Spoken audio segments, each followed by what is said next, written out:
Hello, I'm Femi OK and you're in the stream. On today's show, gentrification. Almost every big city has an up-and-coming neighbourhood, but in Vancouver, development has led to a deeper divide between the haves and the have-nots.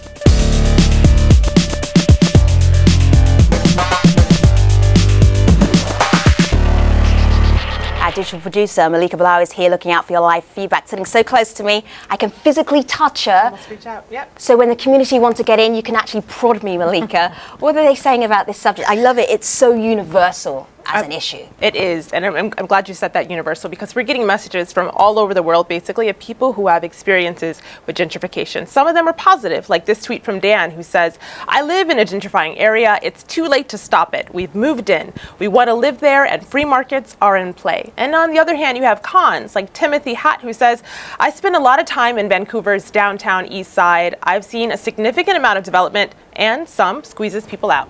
Now, for those of you at home, whether you can experience or have experienced gentrification firsthand or want to join in on this conversation, we want you to. Tweet us with the hashtag AJStream. You know, there are so many ways to keep in touch with us, and one of them is by following us on Instagram. Check out all of our pictures at instagram.com/AJStream and share yours too. That is where I am right now. And if we really love your snap, it may be featured as the Stream of the Week image. And now, here are some of the hashtags that our community is also following.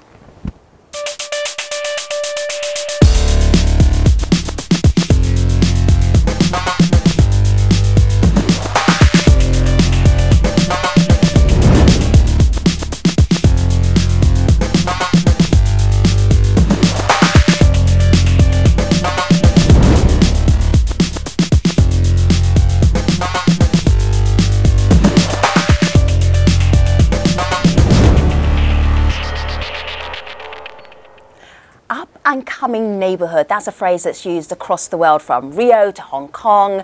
But in Vancouver, an economic shift in the city's east side is leading long-term residents to get priced out of their own neighbourhoods. So, to stop this from happening, the city has a strategy called Social Mix. It requires new housing developments to reserve at least 1/5 of its units for low-income residents. Now, that seems like the best of both worlds. But Vancouver's vision has started protests, with some residents saying that the plan is driving up taxes and rent. But it's not just protests. There's been vandalism, theft and arson. A group calling themselves the Anti-Gentrification Front targeted one of the newer local businesses.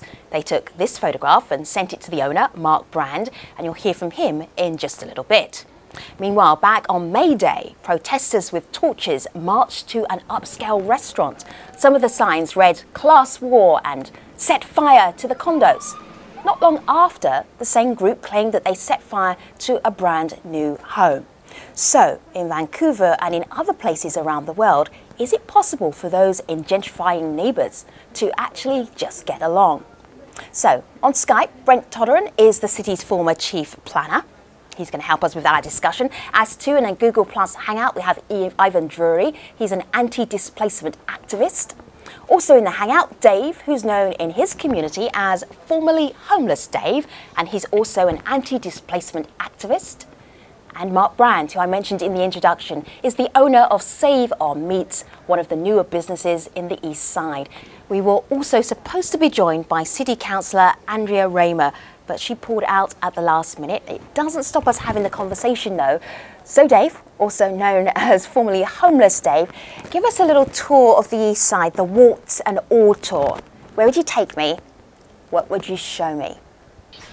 Well, first of all, I have to say that I have to tell you that in the downtown East Side, there are many sub-districts to the downtown East Side, and in particular, the heart and soul of downtown East Side is an area called the Oppenheimer District, and that's where the average income is probably around $8,000. They say the average income for the entire downtown East Side is about $13,000.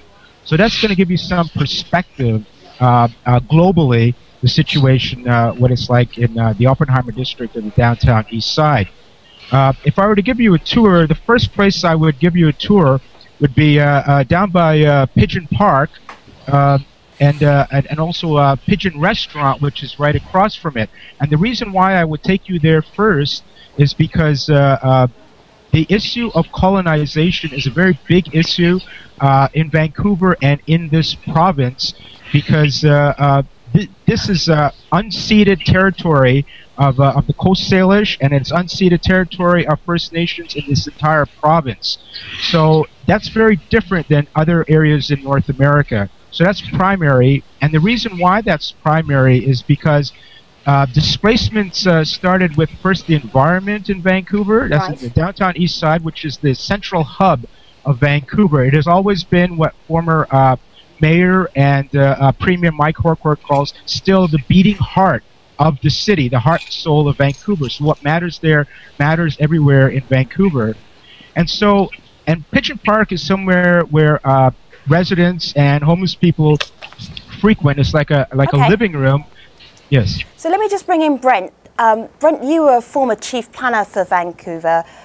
I just want to get an idea of what social mix means, because if you have an area like downtown east side and new businesses and new residences are being built, how do you make the social mix work? Well, that really is the challenge, and it's been a vision for the city of Vancouver for many years before I arrived here in Vancouver, to do what's been called revitalization without displacement. There's this feeling that there are many goals to improve the neighborhood, including restore and preserve heritage buildings, for example, occupy many of the vacant storefronts along some of the main streets like Hastings, do many things to make the area more vital, more safe, and more diverse. But it's recognized that this is the home not only of our oldest heritage buildings, but also our most vulnerable low-income community, over 10,000 low-income residents who've been there for a long time. And the goal has been to revitalize the area, a term that can be very controversial because many people don't believe the area needs revitalization, but do it without physically or economically displacing the low-income community that's there now. But at the same time as you've got the low-income community, you've got significant issues of homelessness, what we call multiple barrier scenarios, where you've got drug addiction, mental health issues that have been as a result of some dropping of the ball at other levels of government. So lots of challenges that are all landing in the downtown east side as ground zero for this kind of social experiment. Can you add new population? Can you make the neighborhood more diverse, a more shared neighborhood, as I call it, but do it in a way that doesn't physically or economically displace the existing low-income community? That's not easy. It would be a lot easier to just let market forces push them out in this incredibly expensive city with a very hot real estate market. Sure. But we've been trying for many years to try to do it in a balanced way. Brent, it's really interesting because the way you described East Side was not how Dave described East Side. Dave? Yes. You wanted to jump in? Yeah.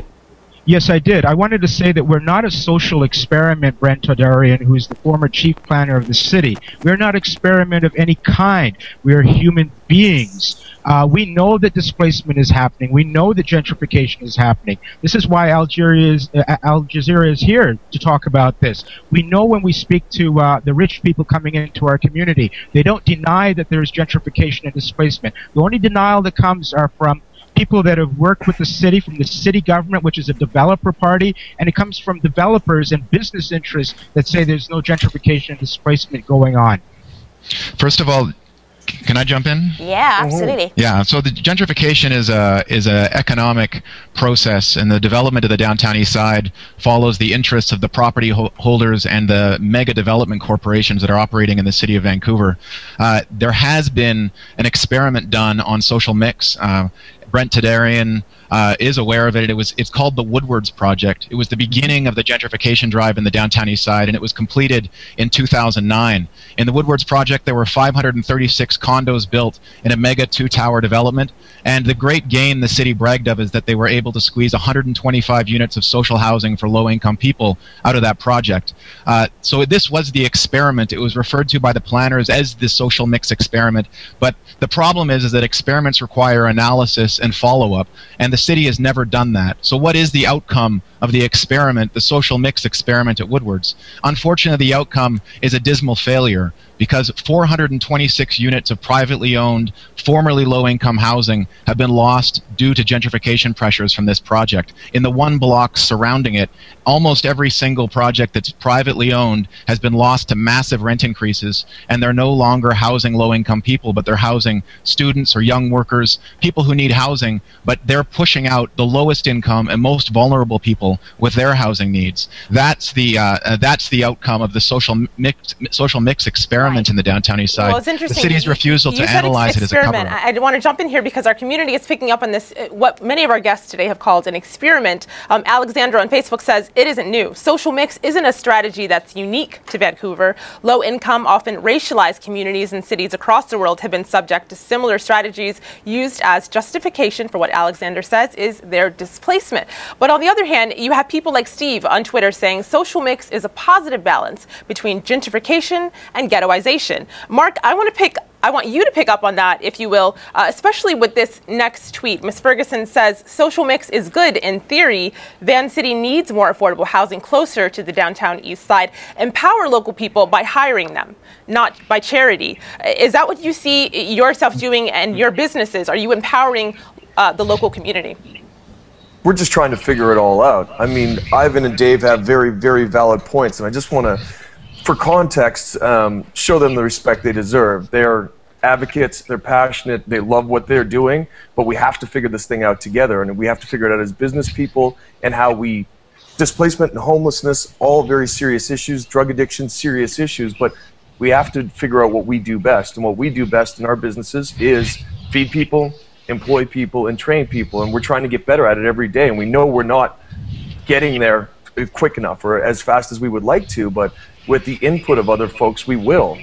Yeah, I have to say one thing, Mark Brand. I passed by your restaurant Saturday, and I asked for Save On Meats, and I asked for a cup of water, and you know what they said? They said 25 cents, and I'll tell you, I can go to a dollar store and buy 12 cups for $1. 25 cents. And who said that? What did the person look like, Dave? Yes. What did the person look like, Dave? 25 cents. No, I heard what you said. What did they look like? Female, white female. Is that right? And not only that, but other people have told me that as well, and that is a fact. In fact, that never happened. So it's 25 cents, and not only that, Mark Brand, but I have to tell you something.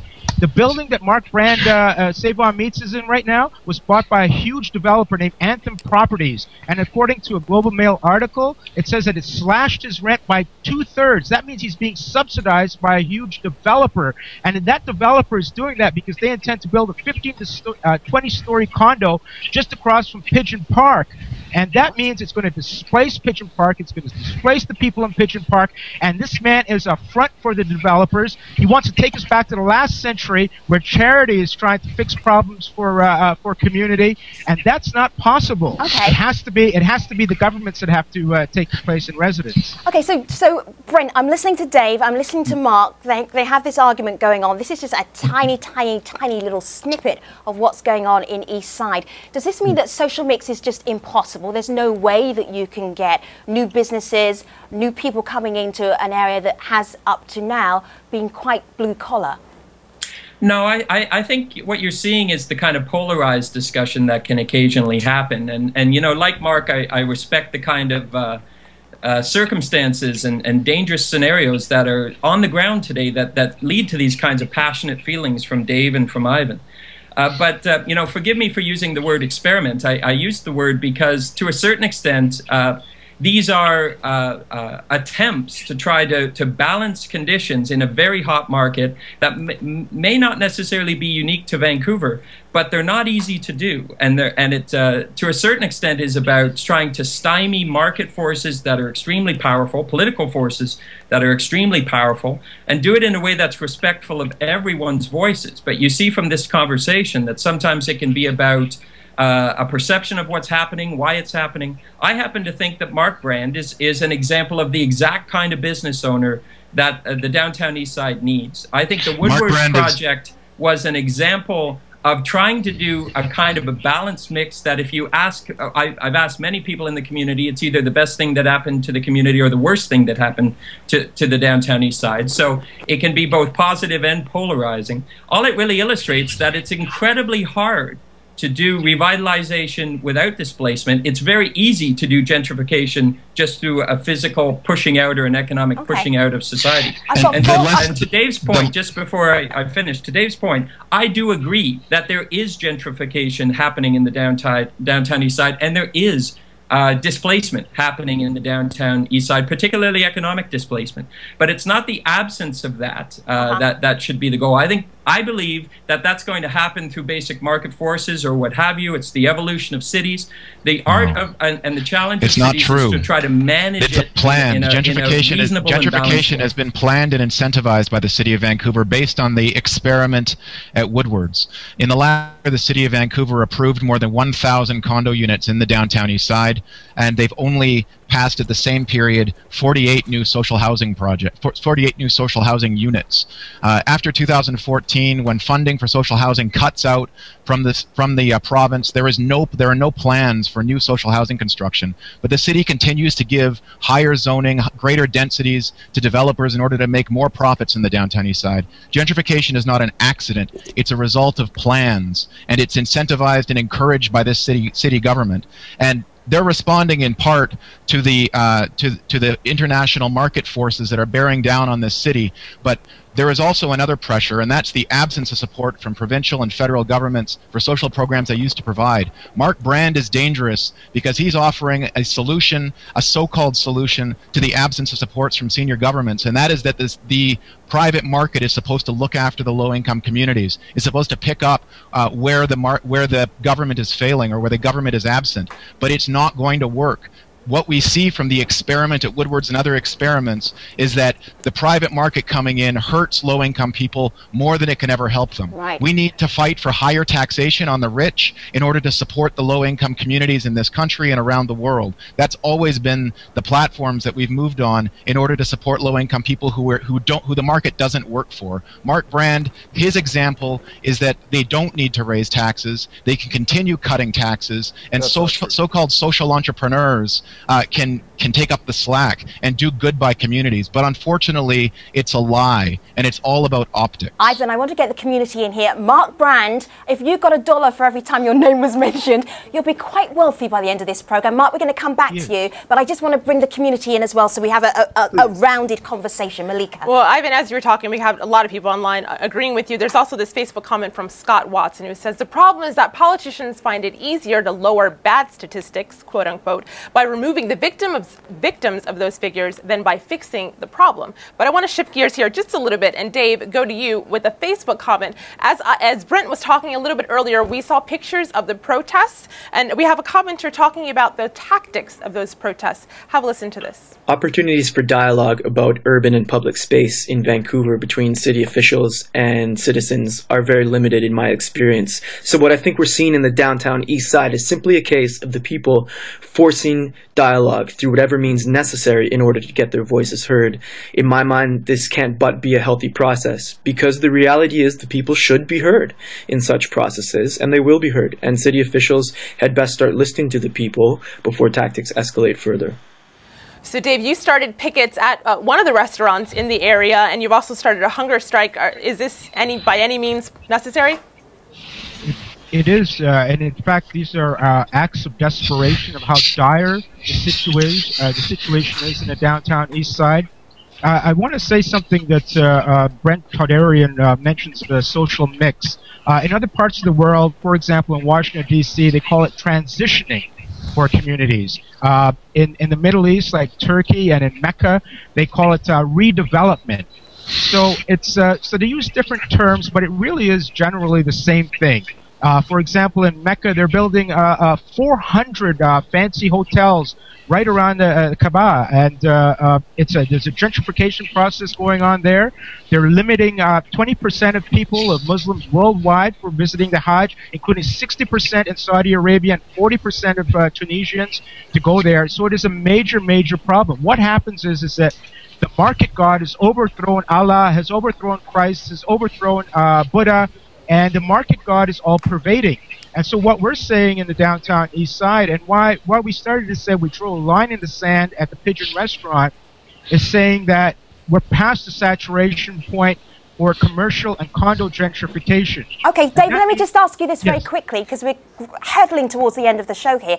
You've been picketing the Pigeon restaurant for pretty much since it's been opened. Do you want it to close? What we're saying is that we're past the saturation point for commercial and condo gentrification until we have what is promised to us by this government, by this developer government, the Vision Vancouver government, Mayor Greg Robertson, and they promised us our housing, and we want security. So, Dave, of do our you community. want this restaurant to close? We're looking at pictures outside the Pigeon restaurant. I see you holding a sign. Do you want that restaurant to close? What are you picketing there for? We're picketing there to send a message that we do not want these gentrifying businesses in our community until we have security for our low-income businesses that serve the community. They're being pushed out of the community. So this is the process of displacement. Okay, Mark got Brand, that. I've got that. Yes. That's great. Let me go back to the much-mentioned Mark Brand. Mark, how do you even survive in an atmosphere like this? What is it like as a business person trying to run a business in Eastside right now? You know, it's actually very simple because unlike what's being said right here, our businesses are heavily supported by the community, by locals. Locals are employed there. These are all real things. I mean, we're trying to figure it out. Again, I'm saying we didn't get it 100% right, but if I can work with these guys who are all here, we could do it together and make it make more sense versus being adversarial and just, you know, throwing insults at each other is not going to help anything. So, one thing, Mark Brand, I have to mention this, and this is very important. You can just use my first name if you want, man. You don't have to say both my names every time. It's cool. Okay. Get back to reality. The CDC, which is Centers for Disease Control, has just listed gentrification as a serious public health crisis, identifying it as causing high stress levels, violence, crime, and mental health issues. This is the CDC, Centers for Disease Control. So, Dave, what has that got to do with Mark's business? What does the CDC got to do with Mark's business? Part of the gentrifying business. He's adding stress to the community because they raise the real estate prices Femi. for real estate prices. Who said Femi? It's Brent. Brent, go ahead. I think if we're going to make any progress, we're going to have to start differentiating differences. And frankly, to equate Mark's business, which to me is someone who's trying really hard, perhaps as he said, not perfect, but trying really hard to do all sorts of techniques to involve the local community, to train the local community, to even feed the local community, to attack him because he's not government, I think diminishes the credibility of the actual legitimate argument. And, you know, when it comes to picketing Pigeon, I actually believe that it's totally overshot the evolving social mix. Okay, Brent, hold that thought for a minute. We're going to get you back unfrozen in the post-show. Mark, I'm just curious. We're really at the last little minute of the main show. I just want to ask, are you going anywhere? Absolutely not. Yes. Can I say something about the very interesting. contradicting economies? Everybody can say something, but we are really right at the end of the main show, which means that this conversation has got so much in it, and we're still going to be talking about it at stream.aljazeera.com. So you've got Ivan Drury, he's an activist. We also have Mark Brand, he's the CEO of Save on Meat. We have Dave, formerly known as Homeless Dave, and we also have Brent Todderan, who he was freezing there on Skype. We're going to unfreeze him and bring him back in the post show at stream.aljazeera.com.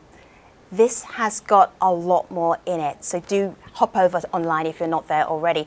Coming up on the next stream, a really fascinating subject that actually came out of an open editorial meeting we had a couple of weeks ago where you, our community, suggested a story for us. So we will be looking at Ethiopia's largest ethnic group and why are they being targeted by their government. We'll look at their challenges faced by the Oromo people and also look at their refugee communities around the world. So stay with us. We will continue talking about gentrification around the world and specifically in Vancouver. And you know where you will find us. We'll be online. Thanks for watching.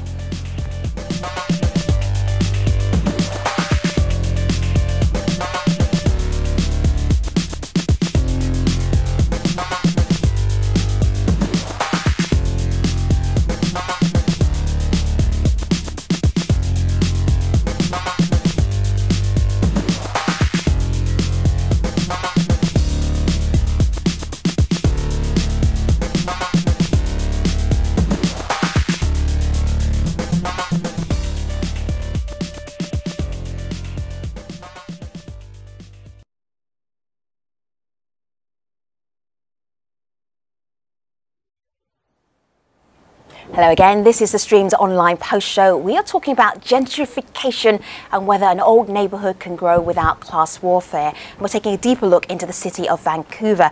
Everybody had something to say just at the end of the main show. That happens a lot on the stream. But I'm actually going to head back to Malika because the community was already bubbling up and had a lot of input. Where are we with the community? Well, just as we were finishing the live portion of the TV version of the show today, we got some interesting comments picking up on the fact that what else could these businesses do? Miles on Facebook says, seriously, while I feel bad for people caught in that circumstance, it seems downright bizarre to prevent improvements in order to avoid gentrification. That amounts to keeping prices low by ensuring everything sucks. Quote, not a good long-term plan. On the other hand, though, there's a tweet from Lianashana who says some people will claim that they're here to help the DTES by opening their profitable businesses here.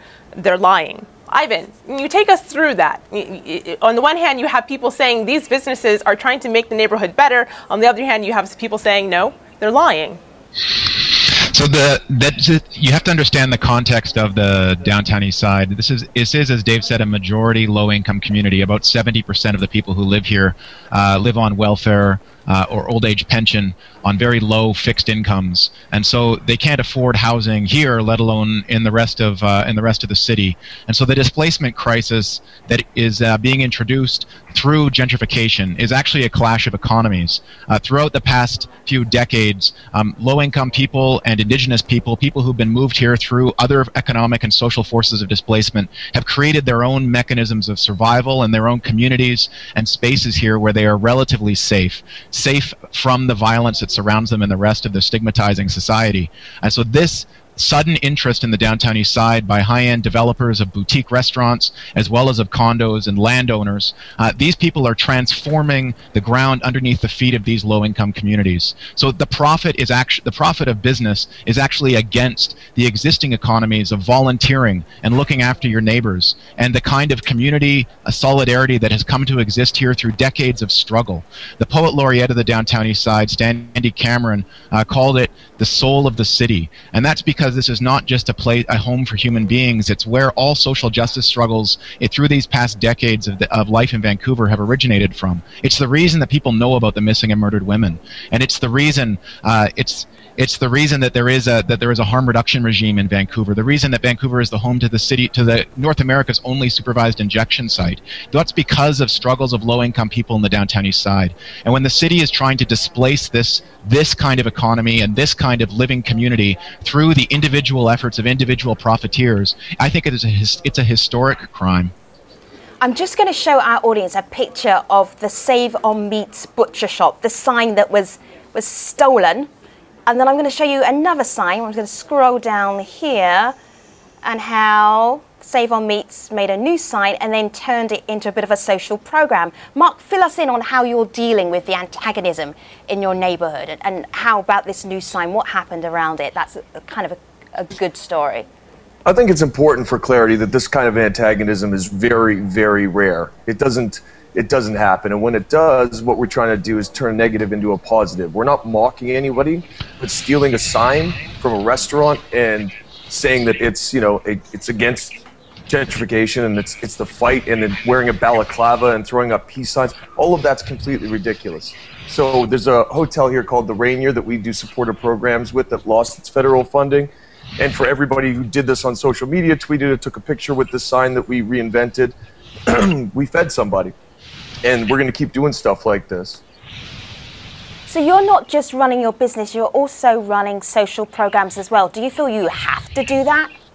Absolutely not. We do exactly what we feel like we want to do. And we work with our community because we want to do it.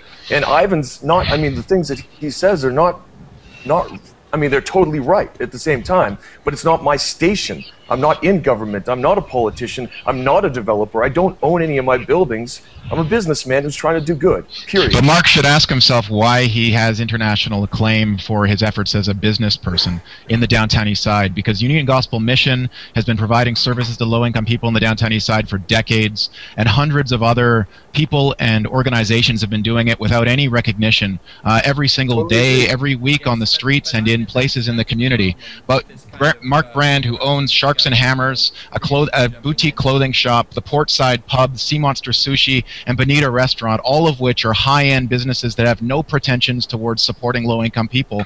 This guy opens one business that's supposed to be, has like a public persona as being a low-income friendly space, and he's celebrated internationally. It's because he's representing an alternative to taxation. The protests around Pigeon and the actually gutting had a of very social significant Ivan, point hold on about one second. retail Let me just bring gentrification. Brent, can you start again? Sorry? Brent, start again, because we actually two people talking at the same time. It doesn't work for any length of time. So just jump back in again. Sorry, Brent. Right now? Yeah, go ahead. Okay, I think we have to differentiate someone like Mark from a restaurant like Pigeon. Pigeon, I think there were legitimate points in the protest. It was retail gentrification. It not only overshot the low-income community in terms of serving the local community, it overshot completely the evolving middle-class component of the community. It was a restaurant for the rich, and that caused me significant concerns as well. Right. As the community is evolving, it needs to have supports and services for all aspects of an evolving community, especially the vulnerable low-income community, but including the evolving middle class in the community as well, and not overshoot just because rich restaurants want to come in under cheap rent scenarios. Okay. So this attacking Mark Brand in the same way that you attacked Pigeon just isn't fair, and it isn't helpful. And I think it's ironic that the Pigeon restaurant has been doing very well because of all the publicity it's gotten, probably far more successful than it would have been without the protests, ironically. Right. Now, this debate is by no means over. You're going to be continuing having this debate in Vancouver. But we started with Dave, formerly known as Homeless Dave. And Dave, you just went through a whole list of gentrification places around the world. It's funny because we were talking about this today, Malika and I were chatting about it, and we couldn't think of one example where gentrification hasn't actually happened in the end. Is this inevitable? Yes, that's very important that you bring that up, and I want to address that. But I want to say something to. We're at the end of the show, Dave. So whatever your thought is, it's the closing thought, and it's about two sentences long. No pressure. To Mark and Brent, what they're representing is they're basically both one of the 1%. Nobel Prize winning economist Joseph Stiglitz says this is it's the rule of the 1% for the 1%. And this is what's happening now. So issues like gentrification and issues like fossil fuels, oil, gas, and coal, there's going to be a conflagration over this. And it all has to do with the market god, which is all pervading. And it has to be stopped because it's creating chaos and turmoil. So we intend to make this the longest, hottest summer in the history of the downtown east side. Another restaurant is about to be opened in the downtown east side called Julio's. Dave, Dave, I'm going to wrap you up now. But we can absolutely understand what the issues are here and how passionate you are about them. I want to thank all of our guests for actually being part of the program. It just gives you a little insight to the fight for gentrification on downtown east side in Vancouver. So coming up on the next stream, we are going to be doing a story idea that came from you, our community. When we had an open editorial about Africa, you came up with an idea. And one of our communities said, you need to look at Ethiopia's Oromo community. And why are they being targeted by their government? We will be finding out about their challenges and how they are living as refugees around various parts of the world. So that is what's going to be happening in the next AJ stream. And you know where you will find us always at stream.aljazeera.com. Thanks for watching.